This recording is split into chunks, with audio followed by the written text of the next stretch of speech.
힘과 용기를 주셔서 우리의 신앙의 길을 잘 걸어갈 수 있도록 축복하여 주옵소서.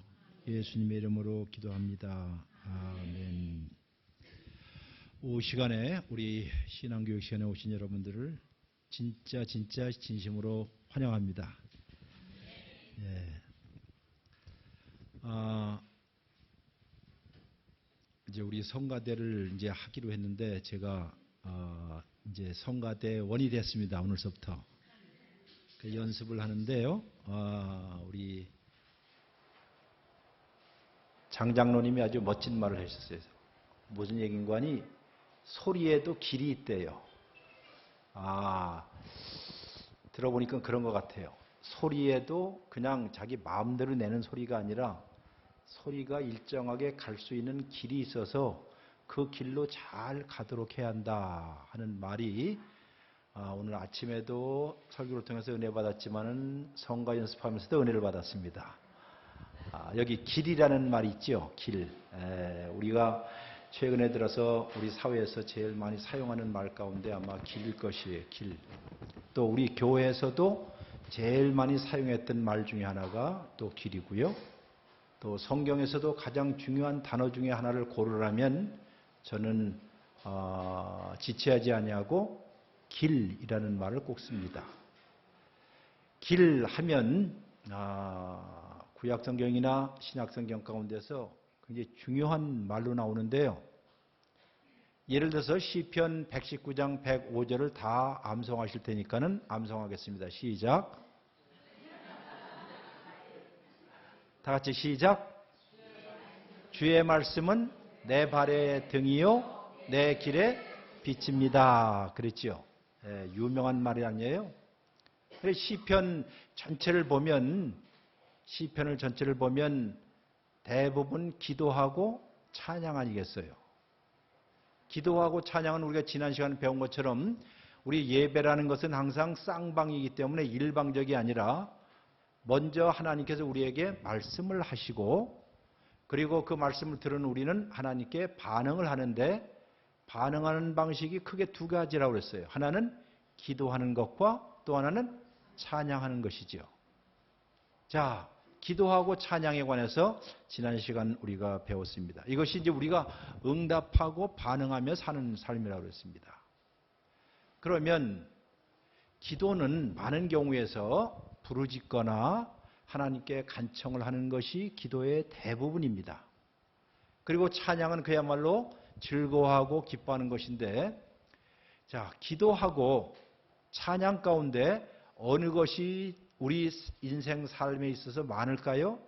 기뻐하고 찬양하는 게 뭡니까? 부르짖고 주 앞에 간절히 매달리는 기도가 많습니까? 아마 기도가 많지요. 오늘 여기에 잠깐 써 있는데 이 글자 한국말 보면 참 멋진 말이에요. 이게 요 이자 하나만 빼면 이자 하나만 내려놓으면 애가에서 뭐가 되죠? 아가가 됩니다. 애가는 슬픔의 노래라는 뜻이죠. 아가는 기쁘고 즐겁고 우아한 노래라는 뜻이에요. 마치 님자에서 점 하나를 빼면 님자에서 점 하나를 붙이면 남자에서 점 하나를 빼면 님이 되죠. 가장 가까운 사람이 님이었다가 자그마한 점 하나 싹 빼면 남이 되고, 그렇죠? 아무리 남이라 할지라도 점 하나 빼면 님이 되는 것이죠. 그러니까 이 사이가 굉장히 가깝고도 멀잖아요. 근데 성경에서도 여기 애가가 있고 아가가 있습니다. 애가는 슬픔의 노래라는 뜻이고 아가는 기쁨의 노래라는 뜻이라고 생각하시면 돼요. 성경 가운데 애가와 아가, 그러면 순서는 보통 우리의 인생 살면서 애가에서 아가로 갑니까? 아가에서 애가로 갑니까? 둘 다 가지요. 그렇잖아요. 애가에서 아가로 갔다 또 아가에서 애가로 가고 반복해요. 오늘 아침에 설교를 여러분 들어보신 분은 알겠지만은 눈물로 씨앗을 뿌리는 자는 기쁨으로 단을 거둘 것이다 라고 했는데요. 제가 설교를 가만히 들어보면 그러면 우리 인생은 몇 모작을 해야만 되는가? 계속 수확을 얻으려면, 추수하려면 1모작 갖고는 안 되겠죠. 1모작만 하게 되면 오늘 잘 들은 분들은 무엇만 남는다고요? 여러분이 주일날 설교를 제대로 듣나? 무엇만 남는다고요? 1모작을 하게 되면 수확을 얻는데 한 번밖에 못 얻지만은 계속해서 2모작, 3모작 하게 되면 계속해서 또 수확을 얻는데 이런 걸 안 하게 되면 무엇만 남는다? 아까 추억만 남는다고 그러잖아요. 그러니까는 나이 먹어서 많은 사람들이 추억만 계속 뒤졌고 내가 왕년에 이랬는데 옛날에는 이랬는데 이렇게 된 사람들에게는 미래라는 게 보이지 않는다는 뜻도 될 거 아니에요. 성경에서 이 애가와 아가와 애가는 반복됩니다. 한 번만 되고 한 번 애가 한 다음에 아가가 오면 참 좋을 텐데 그래서 이 아가를 영어에서는 Song of Songs라고 그래요. 그래 노래 중에 노래. 이게 여러분이 성경에 구약성경에 아가서가 있지요. 바로 Song of Songs. 모든 노래 가운데 최상의 노래인데 아주 최고의 노래, 아주 행복한 노래를 가리켜서 우리가 아가라고 합니다. 근데 성경에 또 아가서 말고 또 뭐가 있을까요? 애가서가 있어요. 바로 이게 애가서. 그러니까 애가에서 아가로 가고 다시 아가에 있다가 애가로 가는 이 반복되는 일들 가운데서 우리는 오늘 아침 설교를 또 다시 잘 들어보면 무엇을 만들어낸다? 이럴 줄 알았습니다. 이야기를 만들어낸다 그러지요. 그렇죠? 이야기. 그러니까 자기의 삶의 이야기를 만들어가는 사람들, 그 이야기를 훗날 또 누구에게 자기 자손이나 혹은 다른 사람에게 전해줄 수 있는 사람, 이것이 바로 신앙 전수의 핵심입니다. 자녀들이 아버지, 엄마 밑에서 자기의 성공했던 이야기뿐만 아니라 어떤 이야기? 실패했던 이야기들. 우리 자녀들에게 가장 소중한 교육이 있다면 내가 얼마나 멋있게 살았느냐, 멋있게 산 사람이 많지 않지만은 멋있게 살았냐 보다도 내가 이럴 때 어떻게 해요? 얼마나 비참하게 실패했는가. 그 실패 가운데서 또 다시 지금까지 또 일어나서 온 삶의 이야기들이 계속 전해지는 것을 우리는 신앙의 전수라고 얘기합니다. 이런 이야기들이 계속 만들어져 가는 것, 그런 이유 때문에 구약성경 이스라엘 백성들, 하나님의 백성들에게 특별히 구약성경 옛날 이것을 토라라고 그랬습니다. 토라. 그래서 토라는 하나님의 가르침이라는 뜻인데 토라를 읽어보면 하나님께서 이스라엘 백성들을 어떻게 구원하셨는가, 창조하셨는가, 이끌어 주셨는가, 혹은 약속하셨는가, 그들에게 명령하셨는가 등등을 기록하고 있는 것이 구약성경인데요. 그 안에 이면을 보게 되면 하나님이 그들을 창조하고 돌봤음에도 불구하고 그 사람들이 얼마나 반역했는가, 배반했는가, 절망했는가 하는 것들이 시줄과 날줄이 되어서 가득 찬 것이 바로 성경이에요. 따라서 성경은 무엇으로 가득 차다? 이야기로 가득 차 있습니다. 이야기. 그러니까 이야기를 잘 듣는 것이 성경 이야기 혹은 설교의 가장 중요한 핵심 중에 하나입니다. 그런데 대부분의 이야기들은 시줄과 날줄이 있어서 아마 잘 쓴 작가들은 모든 작품들은 시줄과 날줄들이 기가 막히게 연결이 되잖아요. 그래서 시줄과 날줄이 연결되어서 무엇을 만들까요? 시줄과 날줄이 연결되면 그 다음에 다 같이요. 문양. 문양이라는 게 있잖아요. 그러니까 그냥 가까이서 보게 되면 오른쪽 왼쪽으로 이렇게 시줄과 날줄이구나 하지만은 멀리서 보게 되면 무엇이 나타난다? 문양이 나타납니다. 신앙의 문양도 이와 같습니다. 한 사람의 인품이라든가 사람들의 품성들을 보게 되면 온갖 고난들, 힘든 일들, 즐거운 일들 이런 모든 것들이 시줄과 날줄이 되어서 그 사람의 신앙에 무엇을 만들어낸다? 문양을 만들어냅니다. 이 문양을 딱 보게 되면 야, 참 우아하다. 참 곱다. 그렇게 수많은 시련 가운데서 어떻게 저렇게 곱게 나올 수 있을까 하는 것을 우리가 사람의 이야기를 통해서도 볼 수가 있습니다.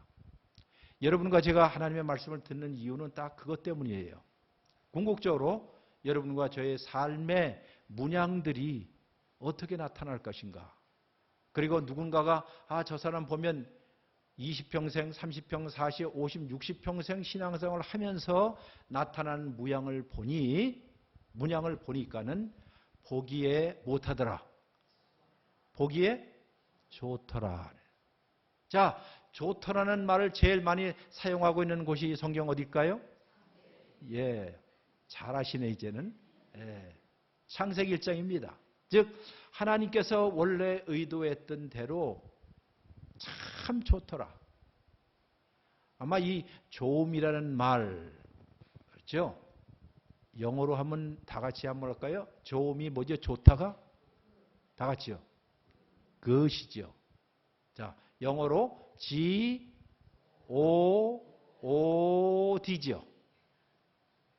그래서 어떤 사람은 그러잖아요. God is good. G-O-D는 G-O-O-D다. 그런 말 하잖아요. 하나님은 어떤 분이시다? 좋으신 분이시다. 물론 어떤 사람은 이 좋다는 말을, 그것이라는 말을 선하다라고 해요. 또 착하다라고 하는데 제일 좋은 번역은 좋다는 것일 거예요. 우리의 살면서 참 보기에 좋다. 참 모든 것이 참 멋있다. 좋음은, 좋다는 것은 하나님께서 원래 우리 모든 사람에게 의도했던 패턴입니다. 하나님이 보실 때 못했더라? 좋았더라. 좋았더라. 좋았더라. 하나님도 간혹가다 자뻑하시는 하나님이시기 때문에, 즉 자기가 해놓은 일에 대해서 스스로 만족해서 뻐기시는 분이시기 때문에 하나님께서 자기가 만들어놓은 온 피조 세계와 사람을 보고 뭐라고 그랬죠? 보기에 심히 좋았더라. 요즘 말해서 이보다 더 좋을 수는 없다라고 얘기하는 것이에요. 자, 그런데 그 후로부터 창세기 1장과 2장 이후로부터, 좋은 창조 이후로부터 이 세상이 엉망진창이 되었습니다. 정말 우리의 주변을 보면 정말 엉망진창이지요. 우리 개인도 그렇고 우리의 삶도 그렇고 왔던 길들을 보면 삐뚤빼뚤 걷고 넘어졌던 때도 많고 실패했던 때도 많고 그때 그렇게 하지 말았어야 할 걸 하는 후회도 굉장히 많이 있어요. 이것이 우리의 삶의 겁니다.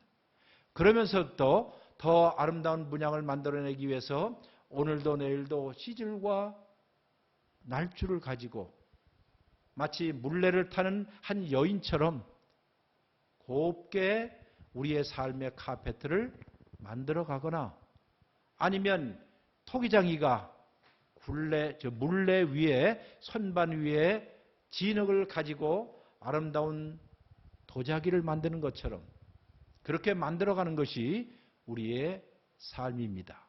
이것을 하나님께서는 하나님의 형상, 잃어버린 형상을 새롭게 만든다라고도 해요. 이런 과정 가운데 우리는 때때로 울기도 하고 또 웃기도 하고, 그러니 인생은 일모작입니까? 다모작입니까? 다모작을 해야지요. 왜냐하면 울며 씨를 뿌리는 자는 기쁨으로 단을 거둔다고 한다면, 그 수확을 위해서라면 단순히 옛날 추억만 읊조리는 사람이 아니라면 계속 이 일, 즉 애가에서 아가로, 아가에서 애가로 가는 일들이 계속 반복될 수밖에 없다는 것이에요. 신앙은 단순히 항상 기쁨만 있는 것은 아닙니다. 우리의 신앙에서는 고통도 힘든 것도 너무나 많이 있어요.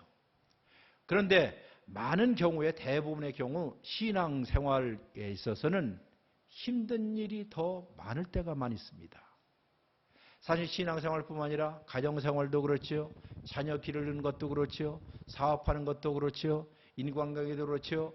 우리 건강도 그렇죠. 모든 것들이 힘든 일들이 더 많이 있어요. 자, 이런 가운데서 우리의 신앙을 어디에다가 앵커할 것이냐. 우리의 신앙을 어디에다 한자로 뭐죠? 앵커를 아셔요? 한자로 멋있는 한자로. 이건 우리 나이 드신 장로님들이 아실 텐데 앵커라는 말 알지요? 흔들리지 않도록 정해놓는 걸. 이걸 뭐라고 그러죠? 유명한 한자로 정초라고 합니다. 그렇죠? 기초를 딱 정해놓는 것. 그러니까 흔들리는 세상 가운데서 이게 정말 제대로 가는 길일까 저럴까 하는 온갖 힘든 가운데서도 우리의 신앙의 정초 혹은 앵커를 어디에다 놓아야 할 것인가 하는 것이에요. 그래서 오늘 지난번에 이어서 두 번째 여러분 프린트물들을 보시면 어디서 배우죠? 뭘죠? 두 번째가? 다 같이 시작. 예, 절망에서 희망으로, 탄식에서 찬양으로, 애가에서 아가로. 이 과정에 대한 이야기예요. 이것을 잘 보여준 지금 이제 오늘 여러분과 제가 배우는 신앙 교육의 핵심은 요동하고 힘들고 변화무쌍하고 절망적인 상황 가운데서도 우리가 어디에 앵커를 놔야 할 것인가? 어디에다 정초해야 할 것인가? 우리의 신앙의 근본을 어디에다가 두어야 할 것인가 하는 것이 오늘 핵심 우리 배워야 할 내용입니다. 그 예로 하나 이야기합니다. 구약 성경을 여러분이 읽으시면 소위 역사서라는 데가 있어요. 역사서. 자, 아시는 분은 대답해 보세요. 구약 성경 가운데 역사서 하면 시작이 어딜까요?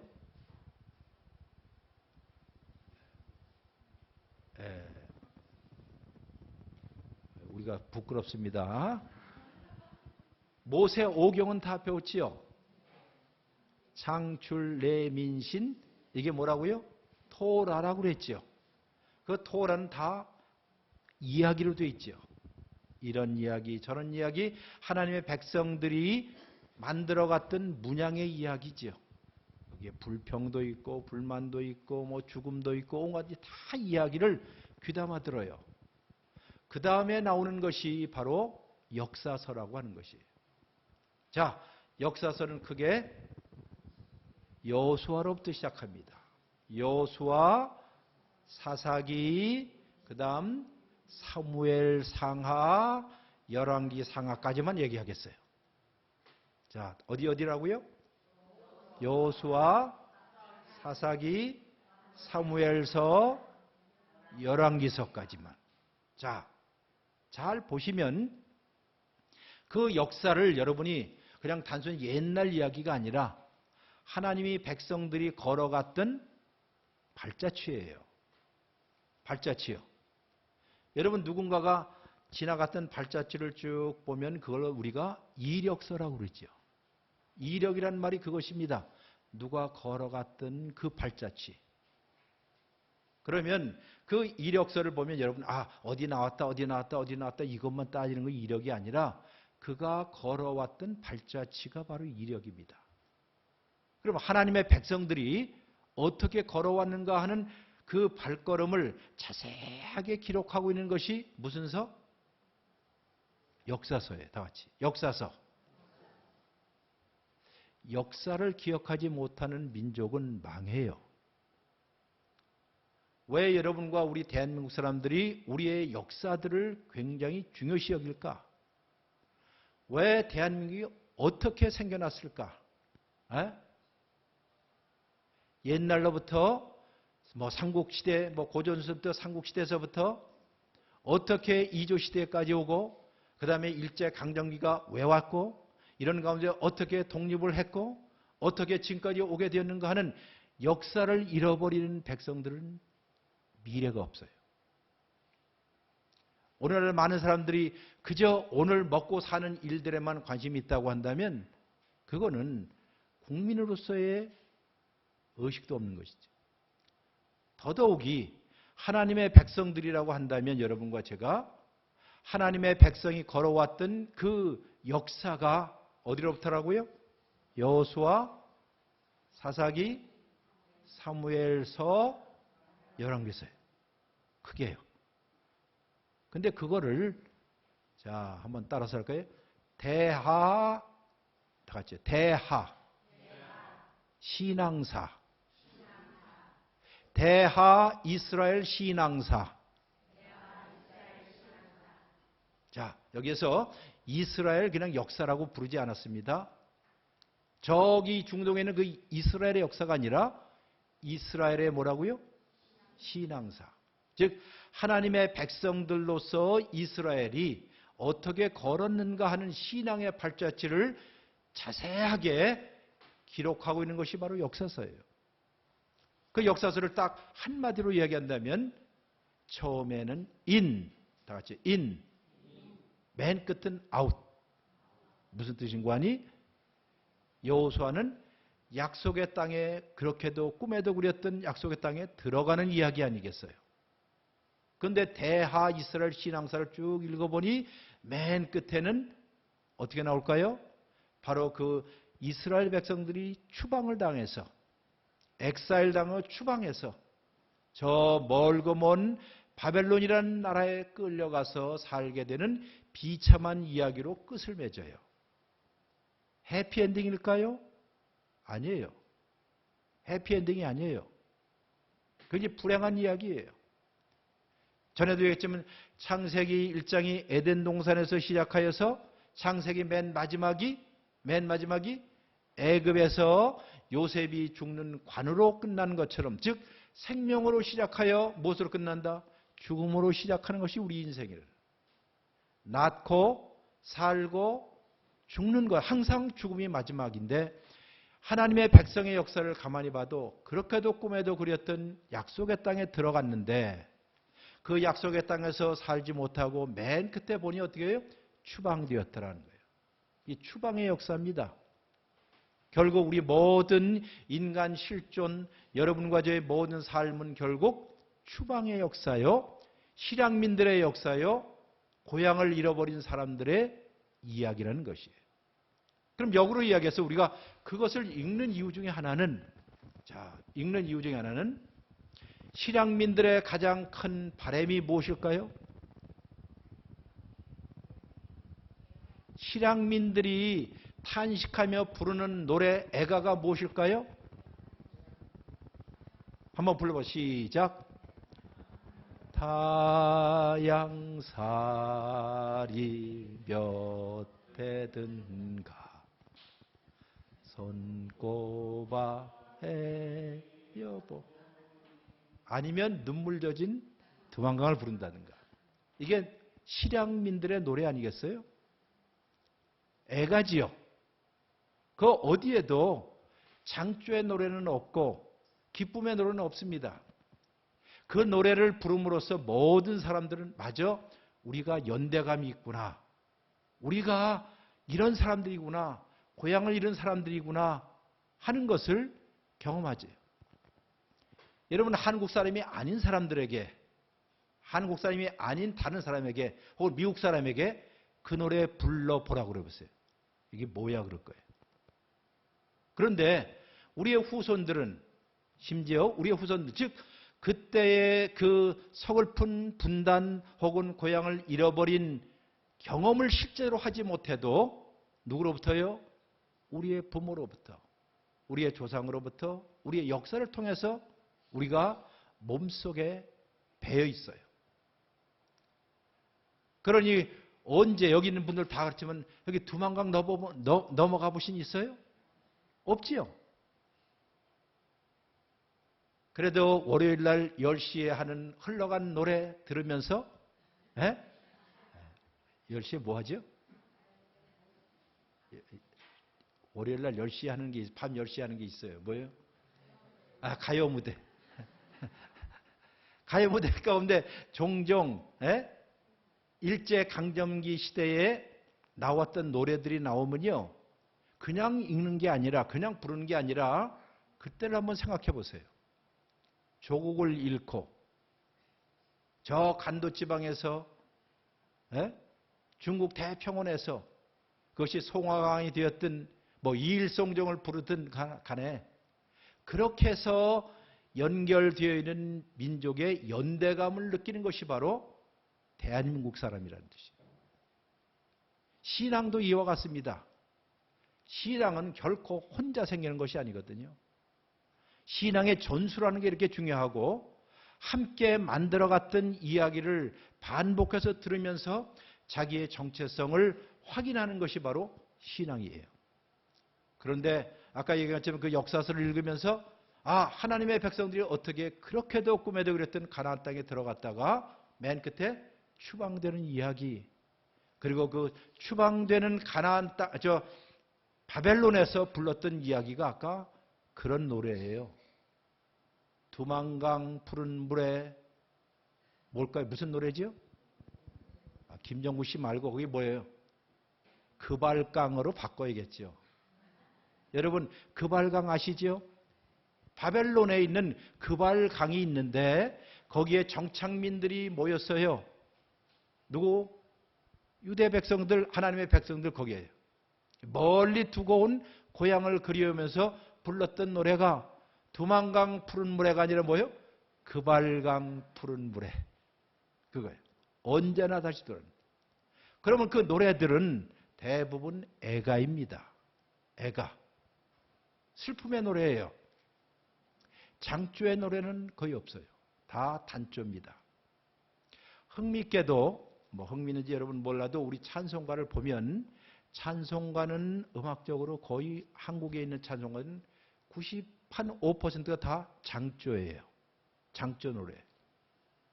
그런데 유대인들, 지금 이스라엘의 노래들을 보면 거의가 다 단조의 노래입니다. 단조의 노래는 애가들이 많다는 것이에요. 어찌 보면 한국 사람들은 두 개가 많다고 그래요. 두 가지 정서가. 한과 뭐지 하나? 흥. 그죠? 흥과 한. 한과 흥이라는 것. 이 한과 흥과 한이 시줄과 날줄이 되어서 우리의 민족 정신이 쭉 깊이 왔어요. 성경을 보니까 제가 보니까요, 바로 이런 이야기예요. 애가와 아가, 아가와 애가가 어떻게 역동적으로 돌아가는가, 이것이 성경의 하나님의 백성들이 하나님 앞에 예배를 드릴 때 나타나는 현상이 바로 한국말로 하면 한과 뭐라고요? 흥. 아니면 여기 있는 것처럼 애가와 아가, 혹은 기도와 찬양이라고 부르는 것이에요. 이렇게 해서 여러분과 저의 영적인 성품, 즉 영성이 형성된다, 그 뜻이에요. 이것을 잘 표현할 수 있도록 도움을 주는 데가 바로 교회예요. 우리의 슬픔을 자기 마음대로 그냥 하는 게 아니라, 아까 성가대 하면서 배웠는데요, 소리라고 해서 그냥 막 소리 지르면 안 된대. 소리에도 무엇이 있다? 길이 있지요. 기도에도 길이 있지요.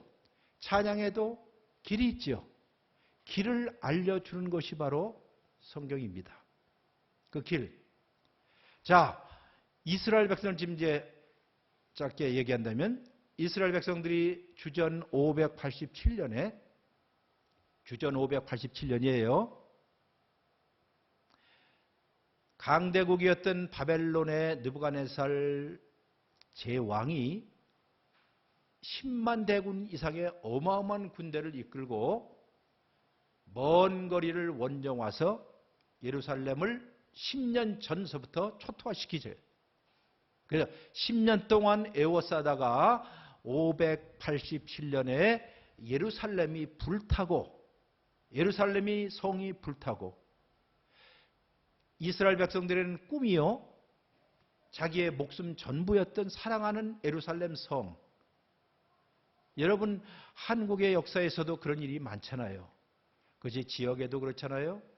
저기 뭐 진주에 진주성이 함락될 때도 그렇고요. 예? 강화도에서 삼전도에 비극도 있었고요. 남한산성 무너지는 것도 여러분 한국 사회, 한국의 일들을 보면 똑같아요. 그런데 그들에게 상징이었던 예루살렘 성과 예루살렘 도시가 초토화되고 불나고 완전히 붕괴되는 것이 바로 주전 587년. 자, 그러니 포위되었던 예루살렘 성 안에 사람들의 삶이라는 것은 비극이었죠. 그러면 그들이 하나님 앞에 뭐라고 부르짖었겠어요? 애가겠지요. 왜 이런 일들이? 정말 끔찍한 일. 그것을 기록하고 있는 것이 구약성경 어디다? 어디다? 다 얘기했잖아요. 어디다? 담대. 아까 노래할 때도요, 겁내지 말고 이렇게 막 하더래요. 겁내지 말고 큰 소리로 하라. 뭐라고요? 다 같이 애가. 구약성경 가운데 에레미야 애가로 불리는 애가가 바로 그런 성경이에요.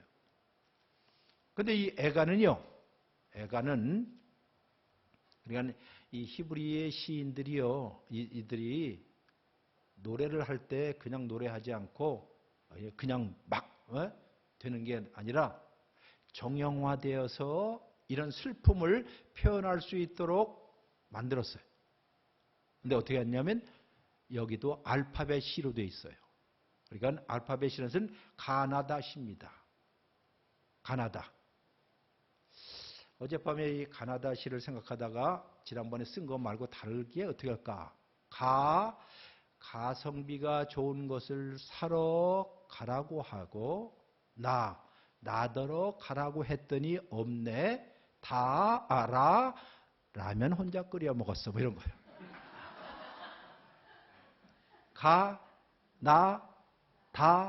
라 뭐 이런 식이고요. 그게 무슨 시라고요? 네, 알파벳 시예요. 그러니까 가나다 시라고 생각하면 돼요. 근데 히브리인들이 시를 지을 때 이렇게 가나다, 자기네들 자음이 있으니까 자음이 모두 몇 개라고 그랬어요? 다 잊어버리셨죠? 한국어 자음이 몇 개죠? 대한민국 사람들 맞아요? 다 같이 하겠습니다. 자, 시작. 기억, 시작.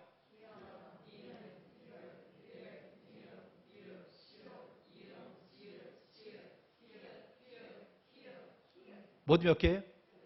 14개의 자음으로 되어 있습니다. 이 자음에다가 아예 이오우 어느 것을 집어넣으면 다 문자가 되죠. 기가 막힌 세계에서 가장 과학적인 언어가 한국어라고 그러는데 한국어의 자음은 모두 몇 개다? 14개예요. 다음에 시험에 나옵니다. 14개. 그러면 영어는 몇 개예요? 그건 어떻게 여러분 배우죠? A, B, C, D 하지요. 근데 히브리어는 22개예요. 22개의 자음인데 요 자음의 알파벳 순서대로 가나다 해갖고 만든 시가 애가가 뭐라고요? 애가입니다. 그렇게 해요. 애가예요. 그러면 처음부터 5장까지 되어 있잖아요. 5장까지 되어 있는 이 애가는 그야말로 슬픔과 비탄의 노래예요. 이 노래는 그 후에 이스라엘 백성이 다시 회복하고 다시 가나안 땅에 다시 돌아온 후에도 절기가 되면 무엇을 불렀을까요? 애가를 노래했습니다. 자, 못하지 말라. 그때를 못하지 말라. 예? 잊지 말라. 혹시 6.25 노래를 아시는 분 1절만 불러보세요. 시작.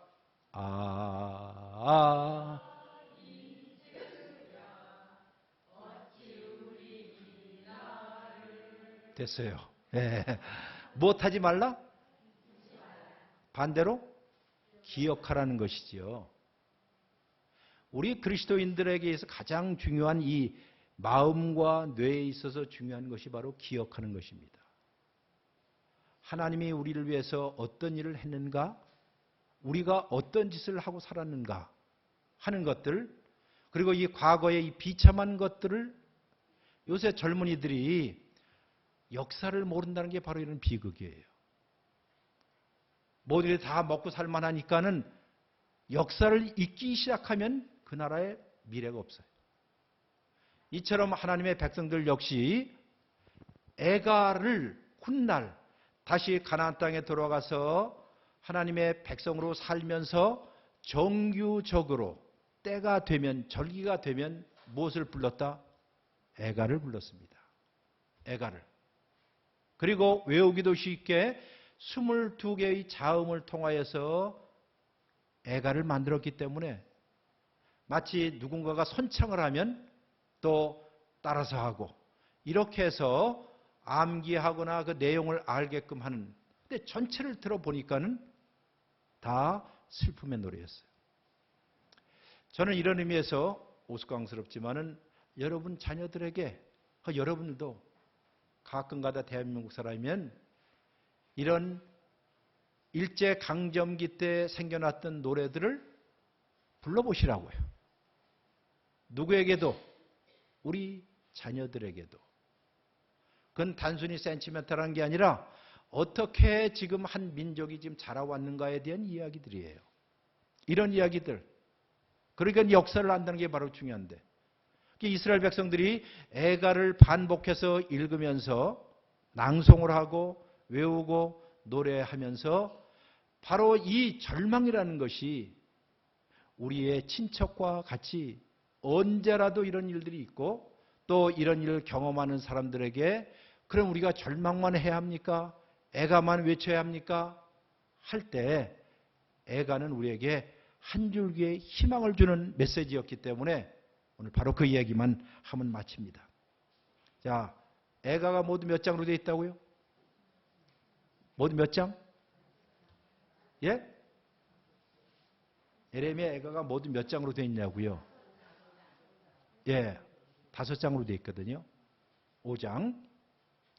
그러면 처음부터 마지막까지가 완전히 먹구름처럼 암울한 이야기들이에요. 먹구름처럼 암울한 이야기인데 그건 무슨 이야기라는 거 아니? 우리는 지금 탄식해야 할 시즌입니다. 그 뜻이에요. 탄식하고 슬퍼할 때입니다. 라고 얘기해요. 아까처럼 눈물로 씨를 뿌리는 때입니다. 왜냐하면 우리의 삶이 정처 없이 흔들리고 요동하는 세상 가운데서 여기서 이제 갈등하면서 우리의 신앙이 흔들리지 않은 곳이 어디 있을까요? 하는 것을 가르쳐준 성경이 바로 애가입니다. 그 중에 딱 한 구절만 여러분에게 지금 소개해 드리는 것이에요. 3번 보세요. 같이 읽어봅시다. 시작. 희망의 빛 몇 줄기요? 딱 한 줄기예요. 이것이 바로 3장 22절 23절에 있는 말씀입니다. 너무나 익히 아는, 즉 문맥 없이 많은 사람들이 알고 있는데 그 내용만 그대로 같이 읽겠습니다. 같이 읽는데요. 제가 여러분들을 위해서 내어쓰고 어떻게 해요? 드렸었지요. 내어쓰고 드렸쓰고 내어쓰고 드렸었습니다. 이 말은 이행시라는 뜻이에요. 그리고 하나의 시행에 몇 부분으로 되어 있어요? 2부분으로 되어 있다는 것이에요. 자, 같이 읽습니다. 시작. 여호와의 인자와 국률이 무궁하심으로 우리가 진멸되지 아니합니다. 이것들이 아침마다 새로우니 주의 성실하심이 크도소이다. 여기에 주제어가 있습니다. 핵심되는 단어들이 있어요. 뭘까요? 인자, 긍휼, 그 다음 성실. 요 세 단어지요. 하나님의 인자하심과 하나님의 긍휼하심과 하나님의 성실하심이 못하다? 큽니다. 큽니다. 바로 그런 이유 때문에 우리가 진멸되지 아니할 것입니다 하는 신앙 고백이에요. 자, 그러면 이게 흔들리고 변화무쌍하고 슬픔으로 가득 찬 세상 가운데서 우리가 정초, 즉 앵커, 우리의 신앙을 확실하게 둘 수 있는 마지막 정초는 무엇이다? 하나님의 인자하심과 하나님의 긍휼하심과 하나님의 성실하심이다. 즉 우리 스스로에게는 정초를 발견할 수 있다 없다? 없습니다. 이게 신앙의 핵심이에요. 신앙이라는 것은, 믿음이라는 것은 내가 신앙을 갖고 내가 믿고 이게 아니라 하나님이 얼마나 성실하시고 하나님이 인자하시고 하나님이 긍휼하시고 바로 그 긍휼과 인자하심과 성실함에 우리의 신앙을 기대는 것이 이것이 신앙의 본질이라고 얘기해요. 근데 여기 또 하나 있습니다. 이게 멋진 말이 이것들이 언제마다 새롭다고요? 예. 아침마다라는 말을 곰곰이 생각해 보면 사람이 사는 날 동안에는 아침이 꼭 옵니다. 그렇죠? 아침이 와요. 새벽 여명이 밝아오듯이 하나님께서 정규적으로라는 뜻이에요. 변함이 없이 신실하게 아침마다 우리에게 이것을 새롭게 느낄 수 있도록 우리에게 긍휼을 베푸신다 그 뜻이에요. 자, 여기 이제 세 가지 단어만 먼저 얘기하고 이제 마칩니다. 인자라는 말. 제가 종종 이야기하는데 히브리어로 헤세드라는 단어가 있는데 이거는 변함이 없다는 뜻이에요. 한결같다, 변함이 없다, 성실하다 그 뜻이에요. 성실한 사랑, 한결같은 사랑, 변함이 없는 사랑, 실패하지 않는 사랑을 가리켜서 인자라고 이야기합니다. 우리 한자로는 좀 이상해요. 어지린자에다가 자비자자인데요. 여기 자자도요. 여기 한자를 아시는 분 이건 어머니가 자식을 향한 애틋한 마음을 쓸 때 자자를 씁니다. 근데 우리가 자비라는 말 하지요. 비라는 말은 비통하다는 뜻 아니에요.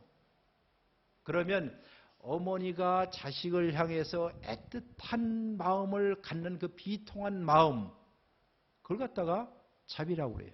그러니까 근데 이제 자비라는 말이 불교에서 많이 사용하기 때문에 종종 잘 사용을 하지 않기는 하지만은 성경에 요 단어 아까 헤세드라는 말은 실패하지 않는 사랑, 변함이 없는 사랑, 견고한 사랑 뭐 이런 뜻이에요.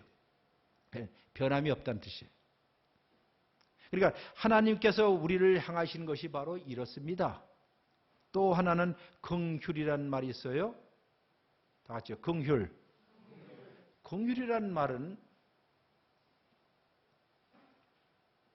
내장입니다. 내장. 히브리어 원래 뜻이 레헴이라는 말은 내장, 장, 혹은 자궁 이런 데서 나왔어요. 누가 말을 안 들으면 자식이 말을 안 듣거나 하면 어디가 상한다고 그러죠? 예? 뭘 장이 상한다 그러지? 속이 상한다고 그러죠. 어디가 상한다고요? 속 상한다고 그러죠. 속. 속이 어디겠어요? 이 속 아니에요. 이 한국말 멋있는 말이 많이 있어요. 속이 겉이 상한다는 말 안 해요. 속이 상한다는 말이에요. 슬픔이 극에 달하면 무엇이 끊어진다? 그럴 땐 장이 끊어진다고 그러죠. 뭐가 타요? 뭐가 타요? 그러죠. 애간장이 탄다 그러잖아요. 예? 조선간장 그거 아닙니다. 예. 애간장. 간과 장이 탄다. 여기 탄다는 말이 있죠. 속이 어떻게 해요? 상한다는 말이 있죠. 장이 끊어진다는 말. 이게 다 고통과 아픔에 관한 이야기예요. 거기서 나온 단어가 바로 긍휼입니다. 이 긍휼이라는 말은 그냥 안 됐다, 불쌍하다 하는 동정이 아니라 그래서 이 긍휼이라는 말을 영어로 보통 뭐라고 번역하는 거니? compassion이라고 번역을 해요. 근데 전에도 얘기했지만 compassion 할 때 come이라는 말은 함께라는 뜻이에요. 라틴어로. passion이라는 말은 고통이라는 뜻이에요. 그러면 compassion이라는 말은 한마디로 함께 고통한다는 뜻이에요. 그래 동정이 아니죠. 그러니까 저 사람의 아픔이 나의 아픔이 될 때 비로소 그것을 우리는 긍휼이라고 얘기해요.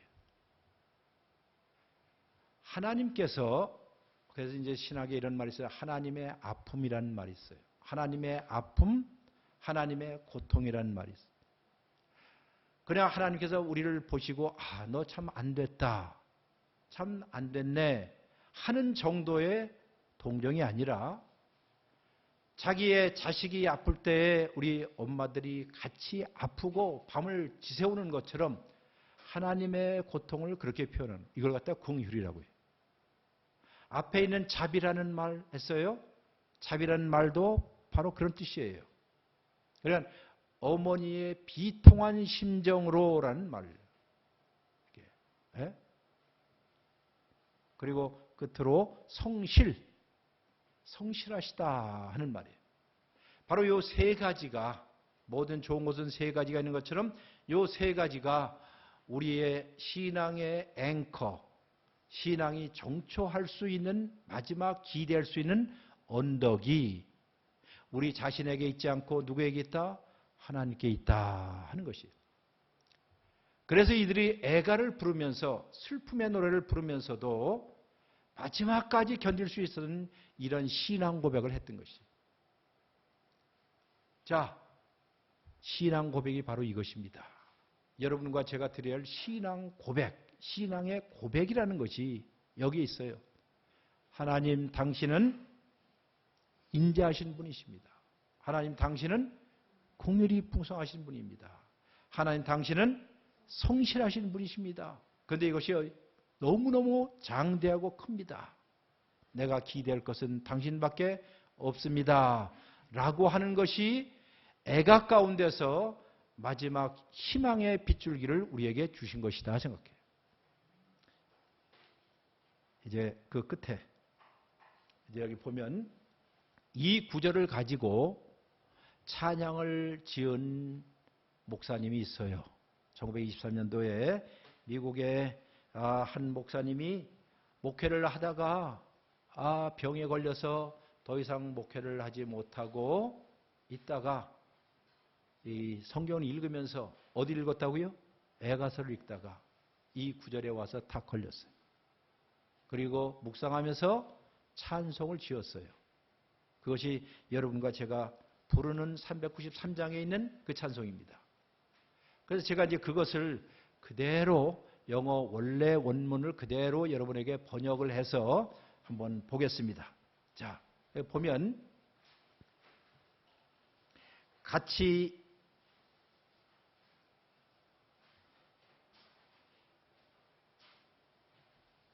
자, 읽겠습니다. 시작. 당신의 성실하심이 얼마나 큰지요. 오 하나님 나의 아버지시여. 당신에게는 회전하는 그림자도 없으십니다. 변함이 없으시니 당신의 긍휼하심은 끊임이 없으십니다. 전에도 그러셨던 것처럼 영원히 한결같으실 것입니다. 자, 여기에 회전하던 말하고 그 다음 긍휼하심은 끊임이 없다. 그리고 한결같다 하는 이 단어들을 꼭 기억해 보세요. 변함이 없으시고 여러분, 회전하는 태양계를 보게 되면 무엇이 있어요? 명암이 있지요. 어둠이 있잖아요. 근데 여기 보면 회전하는 무엇도 없다? 그림자도 없다 하는 아주 정말 poetic expression, 아주 시적인 표현이 멋있어요. 자, 두 번째 연을 읽습니다. 같이 시작. 여름과 겨울, 봄철과 추수 때, 그리고 각기 정해진 길을 걷는 하늘의 해와 달과 별들이 모든 피조물과 함께 당신의 위대한 성실하심과 자비와 사랑을 여러 목소리로 증거하고 나타냅니다. 자, 이것을 여러분과 제가 어디를 보라는 말이죠? 어디를 보라고요? 봄, 여름, 가을, 겨울 돌아가는 계절을 한번 묵상해 보고 하늘의 별들과 달들 그리고 태양을 보는데, 자, 거기에 무슨 말이 나와요? 각기 정해진 길을 걷는데요. 그러니까 태양도 매일같이 하나님이 정해준 길을 걷고, 달도 항상 하나님이 정해준 그 길을 날마다 걷고, 별들 역시 지 마음대로 사는 게 아니라 어떻게 해요? 정해진 길을 걷고. 바로 이 구절을 보고요. 이 구절을 보고, 뭐 여러 구절이 있지만 이 구절을 보고 조셉 하이든이 위대한 천지 창조라는 시를 작곡을 했잖아요. 찬송가에도 나와요. 나중에. 예? 자, 여기에 정기적으로 움직이는 천체를 바라보면서 우리는 무엇을 느낀다고요? 하나님은 성실하시구나. 하나님은 자비로우시구나. 하나님은 끊임없이 어떻게 해요? 사랑을 베푸시는 분이시구나 하는 것을 여러 목소리로 증거하고 있다는 것이에요. 달은 달대로, 봄은 봄, 여름, 가을, 겨울 이것을 통해. 자, 세 번째 마지막 연입니다. 시작. 죄를 용서하시고 지속적인 평화를 주시며 당신 자신의 위대한 임재로 격려하시고 안내하시니 오늘을 위한 힘이 되고 내일을 위한 밝은 희망이 되십니다. 만복을 내게 내려주시니 대대로 그리 하리로다. 멋진 시예요.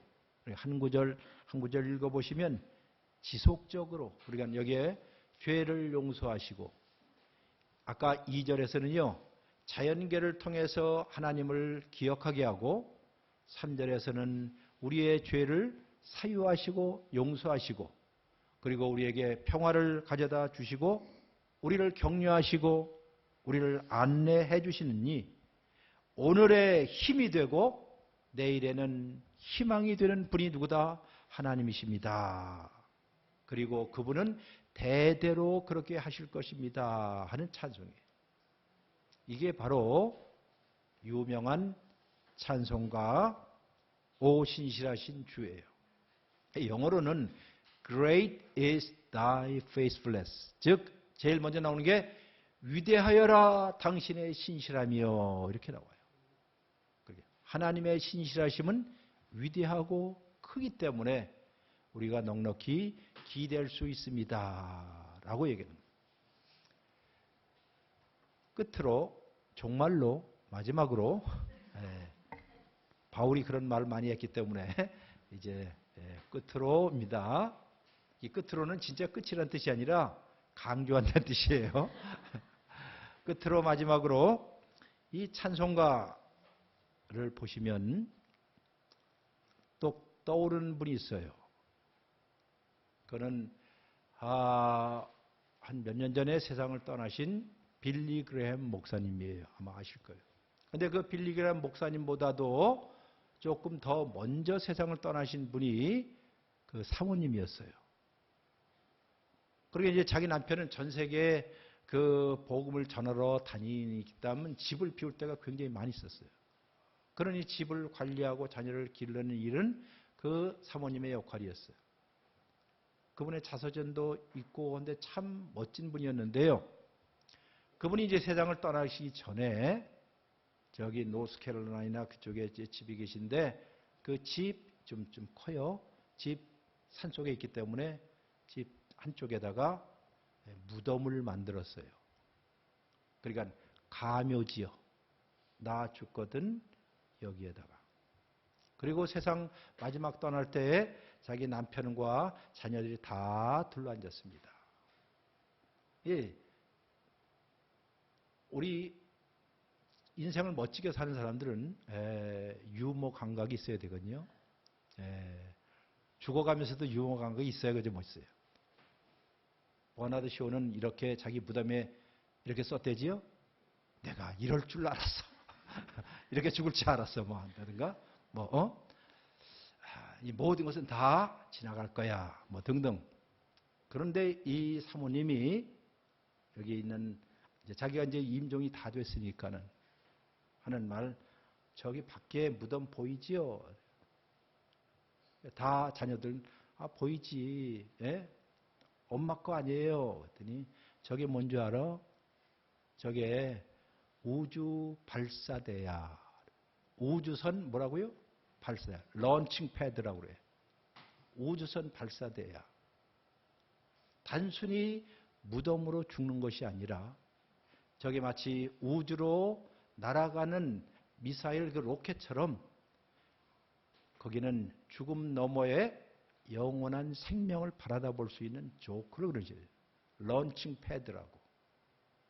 그리고 그 가족이, 그리고 빌리 그레엄 크루세이드가 제일 대규모 집회할 때마다 불렀던 찬송이 바로 이 찬송가예요.